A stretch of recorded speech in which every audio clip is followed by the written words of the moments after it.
ప్రభువైన యేసుక్రీస్తు నామమున అందరికీ వందనములు.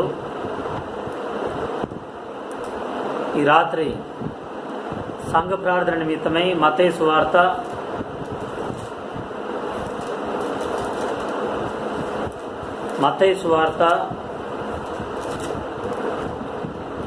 26వ అధ్యాయము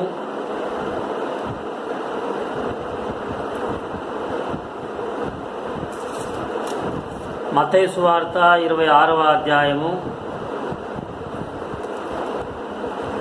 39వ వచనం చదువుతున్నాను.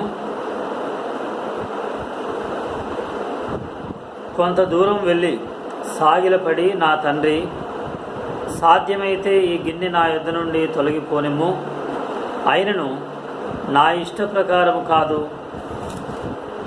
నీ చిత్త ప్రకారమే కానిమ్మని ప్రార్థించెను. చిన్న ప్రార్థన చేస్తాను. ప్రేమగల తండ్రి, నమ్మదగిన ప్రభువా, మీ ఘనమైన, ప్రశస్తమైన, పరిశుద్ధమైన నామమును బట్టి వందనాలు. యేసు క్రీస్తు ప్రభు వారి ద్వారా మమ్మల్ని ప్రేమించారు, రక్షించారు, విమోచించారు. అంతేకాదు ఆదరించుటకు, ధైర్యపరచుటకు, ప్రోత్సాహపరచుటకు, ప్రభువా, మరి మీ రాకడ కొరకు సిద్ధపరచుటకు మీరు ఇష్టపడుతున్నందుకే మీకు ఎంతో వందనాలు. మా నిమిత్తమే ప్రార్థించిన వారందరిని బట్టి స్తుతిస్తుంటున్నాం. ఇప్పుడు ఈ యొక్క వాక్యమును తండ్రి ఎవరైతే చూస్తున్నారో, ఎవరైతే చూడబోతున్నారో అందరితో మీరు మాట్లాడండి ప్రభువా, బలపరచండి. మీ స్వరాన్ని మాకు వినిపిస్తారని మీ రక్త ప్రోక్షణ కిందకి మమ్మల్ని తెచ్చుకుంటూ ప్రభువా, మీ యొక్క మాటలు నా నోట ఉంచి మీ చేతి నీడలో నన్ను కప్పే దేవుడు అని యేసు క్రీస్తు ప్రభు వారి పరిశుద్ధ నామంలో స్తుతించి ప్రార్థిస్తున్నాను తండ్రి, ఆమేన్. దేవుని యొక్క వాక్యము మత్తయి సువార్త 26వ అధ్యాయము 39వ వచనంలో యేసు క్రీస్తు ప్రభు వారు స్వయంగా చేసినటువంటి ప్రార్థన, వేదనతో చేసినటువంటి ప్రార్థన. మనము ఏ అనుభవాల గుండా వెళ్తున్నామో అవన్నీ యేసు క్రీస్తు ప్రభు వారు ముందుగానే ఆ అనుభవాల గుండా వెళ్ళి ప్రార్థించి మనకు మాదిరిగా ఉన్నారు. యేసు క్రీస్తు ప్రభు వారు చేసినటువంటి ప్రార్థన ఎంతో మాదిరికరమైనదిగా, ప్రశస్తమైనదిగా ఉన్నది. మత్తయి సువార్త 26వ అధ్యాయంలోను, మార్కు సువార్తలోను, లూకా సువార్తలోను కూడా ఈ మాటలు ఎంతో స్పష్టంగా వ్రాయబడి ఉన్నాయి. ఈ మాటలను మనము గమనించినట్లయితే యేసు క్రీస్తు ప్రభు వారు శిలువ మీదికి వెళ్ళక ముందు చేసినటువంటి ప్రార్థన. ఏమని ప్రార్థిస్తున్నాడు? ఈ గిన్నె నా యొద్ద నుండి తొలగిపోనిమ్ము. అంటే ఆ దినాల్లో వారు శ్రమలను ఒక గిన్నెతోనూ ఒక పాత్రతోనూ పోల్చేవారు. వారు అనుభవించేటువంటి శ్రమలను, సంతోషాన్ని కూడా అలాగున్నే పోల్చేవారు. నా గిన్నె నిండి పొర్లుచున్నది అని 23వ కీర్తనలో మనం చూడవచ్చు. అలాగున్నే శ్రమను గురించి కూడా గిన్నెతోనూ లేక ఒక పాత్రతోనూ పోలుస్తున్నాడు. ఈ గిన్నె నా యొద్ద నుండి తొలగించుము, ఆయనను నా ఇష్ట ప్రకారము కాదు, నీ చిత్త ప్రకారమే కానిమ్ము అని ప్రార్థించాడు ప్రభువైన యేసుక్రీస్తు వారు. యేసుక్రీస్తు ప్రభు వారు ప్రార్థించిన ప్రార్థనకు ఫలితముగా మరి ఆ శ్రమ తొలగిపోయిందా? తొలగిపోలేదు. అంటే ఆ శ్రమ ఎంత ఉన్నతమైనది లేక భరించరానిది అని మనకు తెలియజేయడానికి, అంతేకాదు మనం కూడా అనేక సార్లు ప్రార్థించినప్పుడు ఆ ప్రార్థనకు బదులుగా, మనం చేసినటువంటి ప్రార్థనలకు బదులుగా ఆ శ్రమ మన వద్ద ఉండడం. ఉదాహరణకు నేను ఒక శ్రమ అనుభవిస్తున్నాను, ఆ శ్రమ తొలగిపోవాలి ప్రభువా అని ప్రార్థిస్తున్నప్పుడు ఆ శ్రమ తొలగిపోకుండా ఉన్నట్లయితే ఏంటి, నేను ప్రార్థన చేస్తున్నప్పుడు దేవుడు వినడం లేదు, వెంటనే నాకు జవాబు ఇవ్వడం లేదు, నేను ప్రార్థన చేసిన వెంటనే ప్రభువు నాకు సమాధానం చెప్పడం లేదు, లేక ఆరోగ్యం ఇవ్వడం లేదు, ఆయుష్నివ్వడం లేదు, కుటుంబంలో మేలు చేయడం లేదు, ఇలాంటి మాటల చేత అనేక మంది సందేహాలతో ఉంటున్నారు. అందుకొరకై ఈ రాత్రి సంఘ ప్రార్థనలో ఈ మాటలను జ్ఞాపకం చేస్తున్నాను. ఈ మాటలు ఒకవేళ రాత్రే వినవచ్చు, మీరు ఉదయకాలమే వినవచ్చు, మధ్యాహ్నమే వినవచ్చు, లేక సాయంకాలమే వినవచ్చు, ఇంకా మధ్యరాత్రి వేళ ఎంతో వేదనతో దుఃఖంతో ఉన్నప్పుడైనా నువ్వు వినవచ్చు. ఏ పరిస్థితిలో నువ్వు ఉండి వింటున్నప్పటికీ ఈ రాత్రి నీ ప్రార్థనకు వెంటనే జవాబు రావాలని నువ్వు కోరుతున్నావా? అయితే ఈ రాత్రి వెంటనే జవాబు రావాలంటే మనం ఏ విధంగా ప్రార్థించాలి, ఒకవేళ జవాబు రాకపోతే దానికి కారణం ఏంటి అనే విషయాలను కొన్ని మనము ఈ రాత్రి ఈ సమయంలో చూద్దాం. ఎందుకనగా మా పెద్ద కుమార్తె ప్రభేద ఈ లోకమును విడిచింది. ప్రభు సన్నిధికి ప్రభు పిలుపును అందుకొని ఈ మే మాసంలో 16వ దినమున ప్రభు పిలుపును అందుకొని ప్రభు సన్నిధికి చేరుకున్నది. మేము ఆ నిరీక్షణతోనూ ప్రభు దగ్గర ఉన్నది అనేటువంటి సమాధానంతోనూ సంతోషముతోనూ ప్రభువును స్తుతిస్తూ ఉన్నాము, ప్రభువును గణపరుస్తూ ఉన్నాము. మాతో కూడా ప్రభువును మీరు స్తుతించండి. చాలామంది సందేహిస్తూ ప్రశ్నిస్తూ కూడా ఉన్నారు. మరి ప్రశ్నలు సందేహాలు కూడా రావచ్చు. ఇక్కడ యేసు క్రీస్తు ప్రభు వారు ప్రార్థించినప్పుడు జవాబు వెంటనే వచ్చిందా? అయితే ఆ ప్రార్థనలో ఒక మాట అన్నాడు, నా ఇష్టము కాదు నీ చిత్త ప్రకారమే కానిమ్ము. ఆ చిత్తము దేవుని యొక్క చిత్త ప్రకారంగా యేసు క్రీస్తు ప్రభు వారు ఆ శ్రమ అనుభవించారు. ఇప్పుడు యేసు ప్రభు వారిని పట్టుకుని వెళ్తున్నారు. యేసు ప్రభు వారిని పట్టుకుని వెళ్తున్నారు. 50వ వచనం, 26వ అధ్యాయం 50వ వచనంలో, యేసు చెలికాడ నీవు చేయవచ్చినది చేయమని అతనితో చెప్పగా వారు దగ్గరకు వచ్చి ఆయన మీద పడి ఆయనను పట్టుకొనిరి. యేసు ప్రభు వారు ఆ దినాల్లో అక్కడ ప్రార్థన చేస్తూ ఉండగా ఆయనను పట్టుకొని వెళ్ళారు. నేరం చేసిన వారిని, నేరం చేసినటువంటి వ్యక్తిని ఎలాగనైతే పట్టుకొని వెళ్తారో ఒక నేరస్తుని, ఒక ఖైదీని పట్టుకొని వెళ్ళినట్లుగా యేసు క్రీస్తు ప్రభు వారిని పట్టుకొని వెళ్తున్నారు. ఆ సమయంలో పేతురు, యేసు ప్రభు యొక్క శిష్యుడైనటువంటి పేతురు 51వ వచనం, ఇదిగో యేసుతో కూడా ఉన్నవారిలో ఒకడు చెయ్యి చాచి కత్తి దూసి ప్రధాన యాజకుని దాసిని కొట్టి వాని చెవి తెగ నరికెను.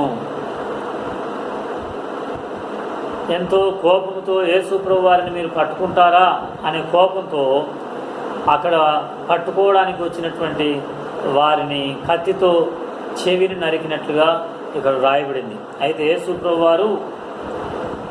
ప్రభు వారు ఆ సమయంలో చెప్పినటువంటి మాట 53వ వచనం. 53వ వచనం చూడండి, మత్తయి సువార్త 26వ అధ్యాయము 53వ వచనం. ఈ సమయమున నేను నా తండ్రిని వేడుకొనలేననియు వేడుకొనిన ఎడల ఆయన 12 సేనా వ్యూహముల కంటే ఎక్కువ మంది దూతలను ఇప్పుడే నాకు పంపడనియు నీవు అనుకొనుచున్నావా? నేను వేడుకొనిన ఎడల ఇలాగు జరగవలనను లేఖనము ఎలాగు నెరవేరునని అతనితో చెప్పెను.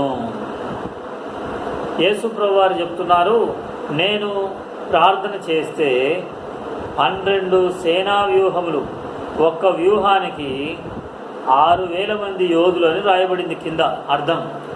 ఒక్క సమూహానికి ఒక్క సైన్యము 6,000, 12 సైన్యాలు అంటే 72,000 మంది వస్తారు కదా. నేను వేడుకుంటే ప్రార్థన చేస్తే కానీ ఇలాగున నెరవేరవలసి ఉన్నదని వ్రాయబడినటువంటి మాట ఎలాగున నెరవేరుతుంది అని యేసు ప్రభు వారు సమాధానం చెప్పారు. అలాగునే మన జీవితంలో కూడా ప్రభువు కొన్ని పరిస్థితులు అనుమతించినప్పుడు అది కరువైన, ఖడ్గమైన, నింద అయిన, అవమానమైన, దుఃఖమైన, వేదనైన, అనారోగ్యమైన, లేక గర్భ శోకమైన, పుత్రశోకమైన, ఇలా కుటుంబంలో కలిగేటువంటి ఆ పరిస్థితులు అయినప్పటికీ ప్రభు ఏదైతే జరగాలని రాసి ఉంచాడో అది జరగాలి.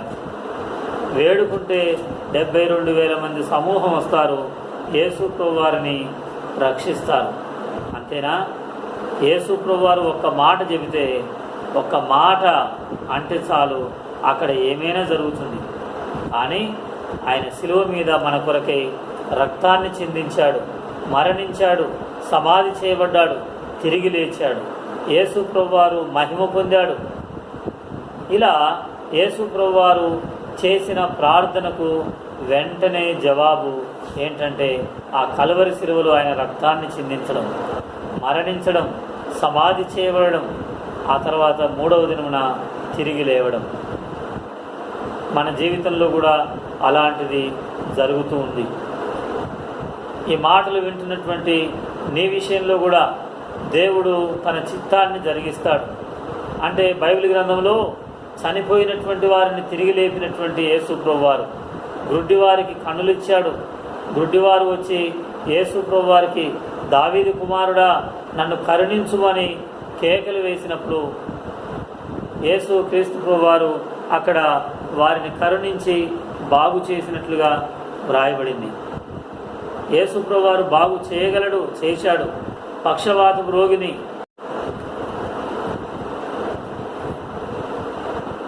బాగు చేయగలడు, పక్షవాతపు రోగిని బాగు చేశాడు.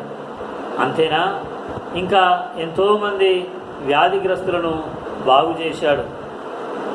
అయితే బైబిల్ గ్రంథంలో కొన్ని రకాలైనటువంటి ప్రార్థనలకు దేవుడు వెంటనే జవాబు ఇవ్వలేదు.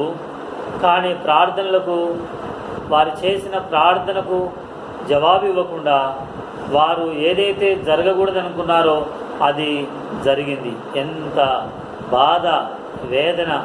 ఒక 3-4 సందర్భాలు నేను చెప్పి ముగిస్తాను. ఆదికాండము 18వ అధ్యాయము. ఆదికాండము 18వ అధ్యాయంలో దేవుడు అబ్రహాముతో చెప్పాడు, సొదొమ గొమొర్రా పట్టణమును నేను నాశనం చేయబోతున్నాను, సొదొమ గొమొర్రా పట్టణమును నేను నాశనం చేయబోతున్నాను అన్నప్పుడు అబ్రహాము ప్రార్థన చేస్తున్నాడు. 24వ వచనం, 24 ఆ పట్టణములో ఒకవేళ 70 మంది నీతిమంతులు ఉండినెడలా దానిలోనున్న 70 మంది నీతిమంతుల నిమిత్తము ఆ స్థలమును నాశనము చేయక ఖాయవా అన్నాడు. అబ్రహాము ప్రార్థనలో, ప్రభువా ఒకవేళ ఆ పట్టణంలో 50 మంది నీతిమంతులు ఉంటే ఆ పట్టణాన్ని ఖాయవా ప్రభువా అంటే, ప్రభు అంటున్నాడు ఆ పట్టణంలో 50 మంది నీతిమంతులు ఉంటే నేను ఆ పట్టణాన్ని కాపాడుతాను. అలాగునే ఈ భూమి మీద ఎందుకు కరోనా వచ్చింది, ఎందుకు బ్లాక్ ఫంగస్ వస్తున్నది, ఎందుకు ఇలాంటి వైరస్లు వస్తున్నాయి, ఎందుకు ఇలాంటివి అంటే చూస్తున్నాడు ప్రభు.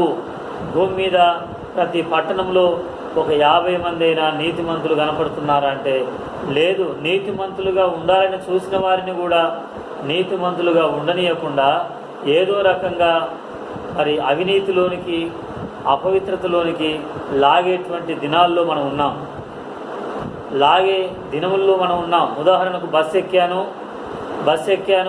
బస్సు ఎక్కి పక్క స్టేజీలో దిగాలన్నప్పుడు అతని కండక్టర్కు ఒకవేళ 10 రూపాయలు ఇస్తే ఆయన ఏం చేస్తాడంటే టికెట్ ఇవ్వకుండా మీరు దిగిపోండి సార్ పర్వాలేదు అంటాడు. కొంతమంది తెలిసిన వారైతే ఏం చేస్తారంటే మీరు దిగిపోండి మన డబ్బులు ఇవ్వకుండా ఏం లేదంటారు. చూడండి, ప్రభుత్వానికి మనం నష్టం. అలాగనే కరెంటు మీటర్ నడవకుండా ప్రభుత్వానికి మనం ఎంత మోసం చేస్తున్నాం. అలాగనే కరెంటు మీటర్ తెచ్చుకోకుండా మరి డైరెక్ట్గా తీగలకు కలెక్షన్ ఇస్తున్నాం, మనమే కలెక్షన్ ఇస్తున్నాం. ఇలాంటివి ఎన్నో చూస్తున్నాం కదా. అక్రమము, అన్యాయము ఈ భూమి మీద పెరిగిపోతుంది. మంచివారు లేక చెడ్డవారని లేకుండా అందరూ ఏదో విధమైనటువంటి పాపముతో, చెడుతనంతో ఉన్నటువంటి లోకాన్ని చూసి ప్రభువు శిక్షించబోతున్నాడు.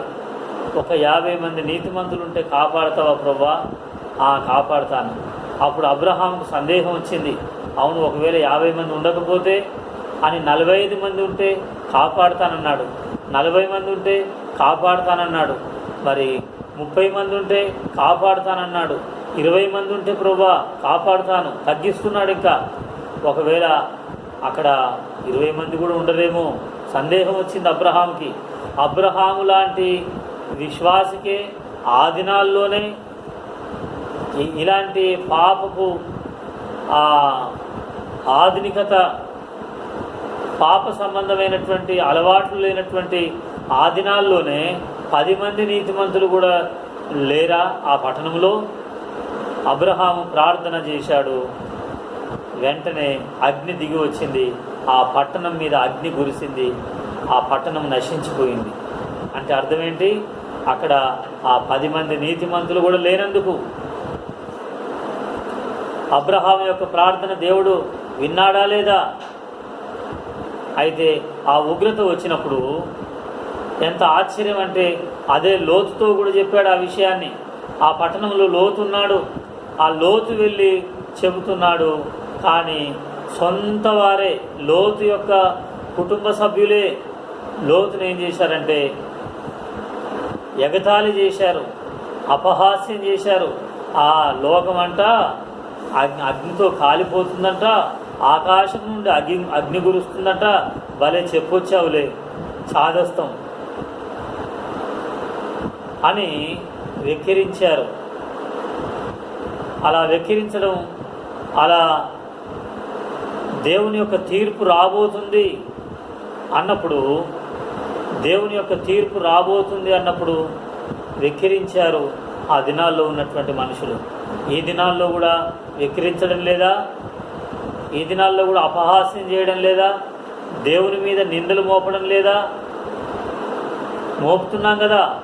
దేవుడు తనకిష్టమైనటువంటి వారిని తాను క్షేమంగా ఇలాంటి కష్టకాలంలో నుండి, ఇలాంటి కరోనా కాలంలో నుండి, ఇలాంటి శాపకరమైనటువంటి కాలంలో నుండి, ఇలాంటి దుష్టకరమైనటువంటి కాలంలో నుండి ఒకరి యొద్దకు ఒకరు వెళ్ళలేకుండా, ఒకరిని ఒకరు పరామర్శించకుండా, ఒకరి మీద ఒకరు పడి ఏడవకుండా, ఒకరిని ఒకరు తాకకుండా, దూరంగా చూస్తూ పారిపోవాల్సినటువంటి పరిస్థితులు, తప్పించుకునేటువంటి పరిస్థితులు, ధైర్యంగా మేము ఒకరిని ఒకరు కలుసుకోలేనటువంటి పరిస్థితులు, ఇవి ఎంత దుఃఖకరమైనటువంటి విషయాలు. అయితే ఎంత ప్రార్థించినా, అబ్రహాము లాంటి భక్తుడు ప్రార్థించినా దేవుడే తన భక్తిని మెచ్చాడు. బలిపీఠం మీద తన కుమారుణ్ణి అర్పించబోతుండగా ఆ కుమారుణ్ణి తప్పించినటువంటి దేవుడు అబ్రహాము యొక్క భక్తికి దేవుడు మెచ్చుకున్నాడు, విశ్వాసమును మెచ్చుకున్నాడు. అబ్రహాముకు ఒక మంచి బిరుదు కూడా ఇచ్చాడు. ఏంటంటే దేవునికి భయపడువాడని. అలాంటి అబ్రహాము ప్రార్థనకే జవాబు రాలేదు. కారణం ఏంటంటే పాపం పెరిగిపోయింది. అంతేకాదు, సమూయేలు 2వ గ్రంథము 12వ అధ్యాయము, సమూయేలు 2వ గ్రంథము 12వ అధ్యాయము 23, 24వ వచనము లేక 23వ వచనము, 23వ వచనంలో రాయబడింది దావీదుని గురించి. దావీదుకు ఒక కుమారుడు కలగగా ఆ కుమారుడు అనారోగ్యంతో ఎంతో ఇబ్బంది పడుతున్నప్పుడు దావీదు ఉపవాసం ఉండి ప్రార్థన చేస్తున్నాడు. దావీదు అంటే సాధారణమైనటువంటి వ్యక్తి కాదు. విశ్వాసంతో గొలియాతుని జయించాడు. ధైర్యంగా అరణ్యములో, కొండ గుహల్లో దేవుణ్ణి ఆరాధించినటువంటి వ్యక్తి, దేవుని యొక్క హృదయానుసారుడనే పేరు పొందినటువంటి వ్యక్తి. ఆ దావీదు ప్రార్థన చేయగా తన కుమారుడు ఏమయ్యాడు? మరణించాడు. మరణించిన తర్వాత దావీదు భక్తుడు చెప్తున్నాడు ఏమనంటే, నేను ఆ కుమారుడు బ్రతికుండగా ప్రార్థించాను,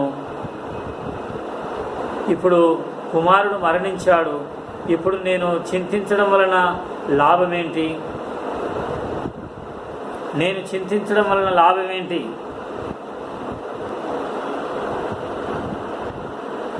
అంటున్నాడు.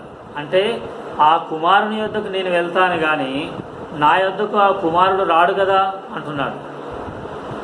అలా దావీదు ఒక మంచి నిరీక్షణ కలిగి ఉన్నాడు. ఆ కుమారుని యొద్దకే నేను వెళ్తాను, నా యొద్దకు కుమారుడు రాలేడని.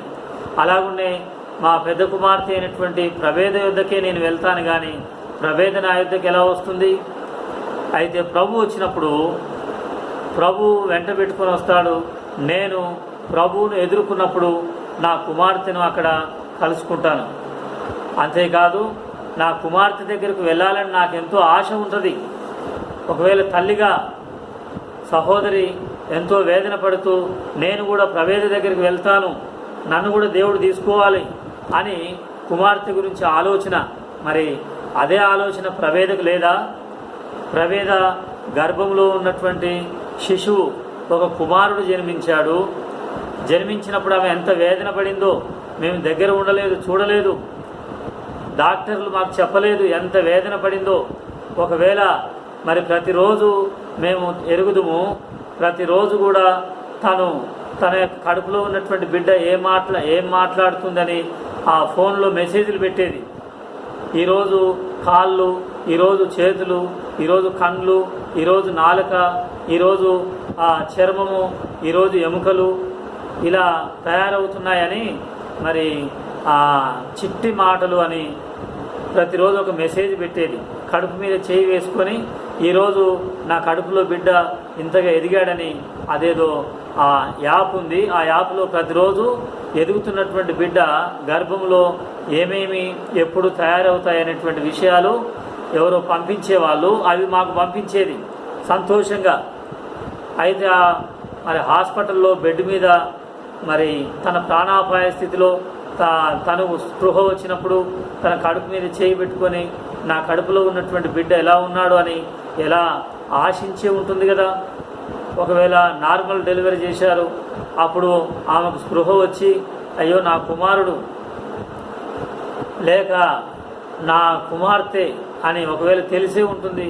ఆ డాక్టర్లు ఒకవేళ మాట్లాడుకుంటూ అయ్యో కుమారుడు కదా, కుమారుడు పుట్టి మరణించాడు కదా అని ఆమె ముందే ఒకవేళ మాట్లాడుకుని ఉంటే ఎంతో బాధపడి ప్రభువా మరి నా కుమారుడు ఈ లోకం నుంచి మరి మీ సన్నిధికి వచ్చాడు కదా, నేను ఈ బాధ భరించలేకపోతున్నాను, నన్ను కూడా నా కుమారుని దగ్గరికి మీ వద్దకు తీసుకుని వెళ్ళరాదా అంటే ఒకవేళ ప్రవేద యొక్క బాధ చూడలేక వేదన చూడలేక ఈ పడకలో ఈ విధంగానే ఉంటే ఎన్నో మాసములు ఇంకా మరి తట్టుకోలేదని మేము భరించలేమని ప్రవేద ఒకవేళ మనందరం 1000 మందిమి 100 మందిమి ప్రవేద క్షేమంగా తిరిగి రావాలని మనం ప్రార్థన చేస్తుంటే ప్రవేద ఆ పడక మీద ప్రభువా నేను ఈ బాధ భరించలేను, నన్ను మీ రాజ్యం చేర్చుకోమని ప్రార్థన చేసిందేమో, నా కుమారుని దగ్గరికి నన్ను తీసుకొని వెళ్ళమని ప్రార్థన చేసిందేమో. ప్రభు ఒకవేళ మన ప్రార్థన వినకుండా ప్రవేద ప్రార్థన విని ప్రవేదను తన దగ్గరికి చేర్చుకున్నాడని నేనైతే తలంచుతున్నాను. ఎందుకంటే దావీదు చెప్పాడు, కుమారుడు నా యొద్దకు రాడు, నేను కుమారుని యొద్దకు వెళ్తాను అంటే ఎలా ఉంది? దావీదు ఎక్కడికి వెళ్ళాడు? తన తరం వారికి సేవ చేసి ప్రభు దగ్గరికి వెళ్ళాడని రాయబడింది. అలాగునే దావీదు కుమారుడు అక్కడికి వెళ్ళాడు. అలాగున్న ప్రవేద యొక్క కుమారుడు వెళ్ళిన తర్వాత ప్రవేద ప్రార్థన దేవుడు ఆ మరణ పడకలో ఎంత వేదన పడి ప్రార్థన చేసిందో, ప్రభువా ఈ బాధ నేను భరించలేను, నన్ను మీ వద్దకు చేర్చుకో ప్రభువా, ఈ బాధ నుండి నన్ను విడిపించు, ఒకవేళ ఈ బాధ విడిపించకపోతే నన్ను మీ రాజ్యం చేర్చుకో ప్రభువా అని ఎంత కన్నీటితో ప్రార్థన చేసిందో. అందుకని ప్రభు తనను చేర్చుకున్నాడు తన రాజ్యానికి. వెంటనే ప్రార్థన విన్నాడు, వెంటనే ప్రవేద ప్రార్థన విన్నాడు. అలాగున మరి ఎంతోమంది కొరకు ప్రార్థన చేస్తూ ఉంటారు. ఏమనంటే ఈ బాధ భరించలేరు వీళ్ళు, ఒకవేళ ఈ భూమి మీద క్షేమంగా ఉంచండి, లేకున్నట్లయితే మీ రాజ్యం చేర్చుకోండి అని ప్రార్థన చేస్తున్నారు కదా. అలాగున ప్రవేద చేసుకుని ఉంటుందని నేను నమ్ముతున్నాను, అలా ధైర్యం తెచ్చుకుంటున్నాను. అంతేకాదు మరి ఒక సందర్భం ఇర్మియా గ్రంథము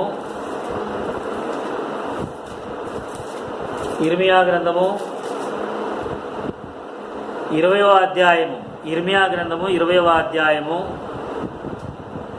దేవుడు ఇర్మియా అనేటువంటి భక్తునితో చెబుతున్నాడు, ఈ భూమి మీదకి శ్రమ రాబోతుంది, ఈ భూమి మీదకి శ్రమ రాబోతుంది. మీరందరూ కూడా మీ యొక్క గ్రామాలు వదిలిపెట్టి, మీ ఇండ్లు వదిలిపెట్టి మీరు చెరలోనికి, ఖైదులోనికి వెళ్ళబోతున్నారు, మీరెంతో శ్రమ పెట్టబడబోతున్నారు అని ఇర్మియా భక్తుడు ప్రకటించాలి అని దేవుడు చెబితే ఒకసారి వెళ్ళి ప్రకటించాడు. అక్కడ వాళ్ళు వ్యతిరేకించారు, ఏంటి నువ్వు చెప్పేది మాకు అర్థం కావట్లేదు అని. రెండోసారి ప్రకటించాడు, మరలా ప్రకటించమని చెప్తున్నాడు దేవుడు. అప్పుడు ఇర్మియా ప్రార్థన చేస్తున్నాడు. ఈ మాటలు 20వ అధ్యాయము ఇర్మియా గ్రంథము 7వ వచనం నుండి చూస్తే ఏమని ప్రకటన చేస్తున్నాడు, ఏమని ప్రార్థన చేస్తున్నాడు. యెహోవా, నీవు నన్ను ప్రేరేపింపగా నీ ప్రేరేపణకు లోబడి తిని, నీవు బలవంతము చేసి నన్ను గెలిచితివి. నేను దినమెల్లా నవ్వుల పాలైతిని, అందరూ నన్ను ఎగతాళి చేయుదురు. చూడండి ప్రభువా, నీవు మరి ఈ విధంగా చెప్పమంటున్నావు, నేను వెళ్ళి చెబితే వారు నన్ను చూసి నవ్వుతారు కదా, ఎగతాళి చేస్తారు కదా. అవును, నేను కూడా ఈ దినాల్లో మీరు యేసు ప్రభువుని నమ్ముకోండి, యేసు ప్రభువుని నమ్ముకుంటే మీకు క్షేమం కలుగుతుంది, మీ కష్టం తొలగిపోతుంది. ముఖ్యంగా మీ పాపములు యేసు ప్రభు వారు క్షమించి మీకు పరలోక రాజ్యం ఇస్తాడని ఎవరికైనా నేను చెబితే వారు నన్ను చూసి నవ్వుతారు కదా. ఇప్పుడు నీ కుమార్తెనే బ్రతికించలేదు, నీ మనవన్ని బ్రతికించలేదు, నీ కుటుంబంలో ఇంత దుఃఖం పుట్టించిన ఆ యేసు ప్రభు గురించి ఎలా చెప్తున్నావు, ఇంకా చెప్తున్నావు ఆ యేసు ప్రభు గురించి అని వెక్కిరిస్తలేరా? అలాగున్న ఇర్మియా అనేటువంటి భక్తుల్ని ఇర్మియా గ్రంథం 20వ అధ్యాయంలో వారు వెక్కిరించారు. అప్పుడు ఇర్మియా తట్టుకోలేక, ప్రభువా నేను ప్రకటించనయ్యా, నేను మళ్ళీ చెప్పలేను, నేను ఎలా చెప్పగలనంటే ప్రభు అంటాడు, లేదు చెప్పాల్సిందే. ఎందుకంటే అనేకులు నశించిపోతున్నారు. నీ కుమార్తె మరణించింది కానీ పరలోకానికి వెళ్ళింది, కుమార్తె మరణించింది కానీ నా యొద్దకు వచ్చింది. కానీ లోకంలో ఉన్నటువంటి వాళ్ళు, ఈ మాటలు వింటున్న వారిలో ఇంకా నన్ను నమ్మని వాళ్ళు ఉన్నారు. వాళ్ళు నన్ను నమ్మకుండా చనిపోతే నరకానికి వెళ్ళిపోతారు కదా. నేను చూశాను, నేను నా మనవణ్ణి నా చేతులతోనే సమాధి చేసినప్పుడు అక్కడ కాష్టాలు కాగుతూ ఉన్నాయి. కాష్టం కాదు, కాష్టాలు, ఒకటి కాదు, రెండు కాదు, అనేక కాష్టాలు కాలుతూ ఉన్నాయి. ఈ పక్కన సమాధులు ఉన్నాయి, ఆ ప్రక్కన కాష్టాలు ఉన్నాయి. ఆ కాష్టాలు కాలుతూ ఉన్నాయి. ఎంత భయంకరమైనటువంటి స్థితి. అది చూస్తే అది నరకమే జ్ఞాపకం వచ్చింది. నరకములో అనేకులు కాలిపోతారు కదా, వారి విషయంలో నీకు చింత లేదా? వారిని ఒక్కసారి జ్ఞాపకం చేసుకొని వారికి ఈ మాటలు ప్రకటించవా అన్నట్లుగా దేవుడు నాకు జ్ఞాపకం చేస్తున్నాడు. నన్ను చూసి నవ్వినా పర్వాలేదు. ఇక్కడ ఇర్మియా ఏం చేశాడంటే, నన్ను చూసి అపహాస్యం చేస్తారు ప్రభువా అని 8వ వచనంలో చెప్తున్నాడు. ఆయన 9వ వచనంలో చివరికి దేవుడు హృదయంలో వేదన పెట్టి నువ్వు ఎంత నేను చెప్పనని ప్రార్థన చేస్తుంటే, లేదు నువ్వు చెప్పాల్సిందే అని హృదయంలో వేదన పెట్టి చివరికి తట్టుకోలేక ఇక నేను వెళ్ళి చెబుతానని వెళ్ళి ఇర్మియా చెబుతున్నాడు. వాళ్ళు నవ్వినా చెప్తున్నాడు, వాళ్ళు వెక్కిరించినా చెప్తున్నాడు, వాళ్ళు దూషించినా చెప్తున్నారు. లేక ఎన్ని ప్రశ్నలు వేసినా కూడా లేదు, ప్రభు చెప్పిన మాట ప్రకారంగా ఈ భూమి మీదకి తీర్పు రాబోతుంది. అయితే ఎవరైతే యేసు ప్రభునందు విశ్వాసం ఉంచుతారో వారికి రక్షణ ఉంది, పరలోకం ఉంది. ఒకవేళ విశ్వాసం ఉంచకుండా, ఒకవేళ నిర్లక్ష్యంగా జీవిస్తే ఈ లోకంలో ఒకవేళ హాయిగా ఉంటారేమో, ఆరోగ్యంగా ఉంటారేమో, లేకపోతే అన్నీ కలిసి వస్తాయేమో, కానీ ఏదో ఒకరోజు చనిపోయి నరకంలో కాలిపోతారు అని చెప్పక తప్పట్లేదు అని నేను కూడా ఈ రాత్రి చెబుతున్నాను. ఇలా మన రక్త సంబంధులు, మన బంధువులు అందరూ రక్షణ పొందాలని ప్రార్థన చేయాలి. ప్రార్థన వెంటనే వింటాడు. అయితే ప్రతిరోజు ప్రార్థన చేసేది, అందరి కొరకు ప్రార్థన చేసేది, అనేకుల కొరకు ప్రార్థన చేసేది. మా బంధువులు రక్షణ పొందాలి, మా పెదనాన్నలు, మా పెద్దమ్మలు రక్షణ పొందాలి, అలాగనే మా యొక్క అత్తయ్యలు రక్షణ పొందాలి, మా యొక్క చుట్టాళ్ళు, మా బంధువులు రక్షణ పొందాలి అంటే యేసు ప్రభువుని నమ్ముకోవాలి అని ప్రార్థన చేసేది. అందుకని ఈ దినాల్లో ఈ మాటలు వింటున్నారు.